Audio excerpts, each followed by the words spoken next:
من گفتم علاج زندگی، گفتم علاج زندگی، گفتہ کے دیدار من.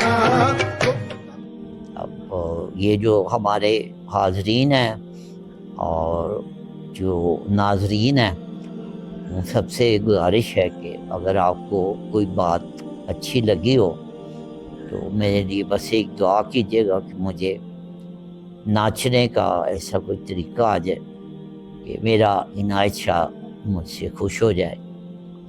اور میں چونکہ اپنے مرشد کی خدمت میں حاضر رہا ہوں، تو آپ لوگ جن کے گھروں میں ملازم ہیں یا دفتروں میں ملازم ہیں وہ جانتے ہیں جو ملازم ہوتا ہے اسے دن میں 1000 غلطیاں ہوتی ہیں. اور میں چونکہ حاضر رہا ہوں تو میں ڈرتا ہی رہتا ہوں کہ مجھ سے کوئی بے ادبی نہ ہوئی ہو، اور نادانی میں بلکہ گستاخی کا بھی خوف رہتا ہے. تو چلے میر تقی میر کا ایک شعر سن لیں. اور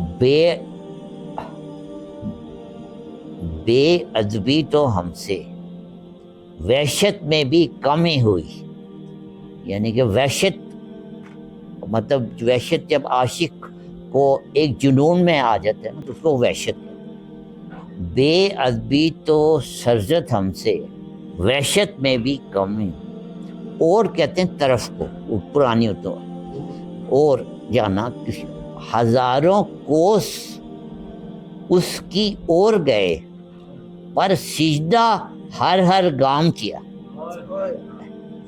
بے ادبی تو سرزد ہم سے وحشت میں بھی کم ہی.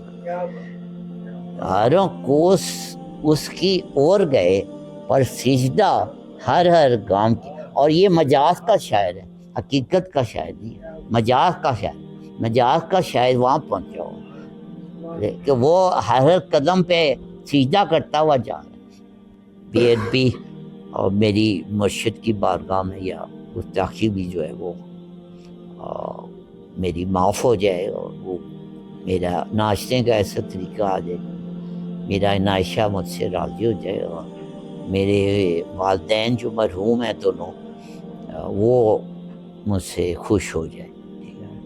اور اس گفتگو میں اگر آپ کو کوئی بات اچھی لگی ہے تو یہ میرے مرشد کی خیرات تھی جو مجھے ملی ہے، اور اگر کوئی کمی رہ گئی ہے تو یہ میری اور انسانی یا انسان کی سے جو غلطی کا پتلا ہے اس کی وجہ سے ہے.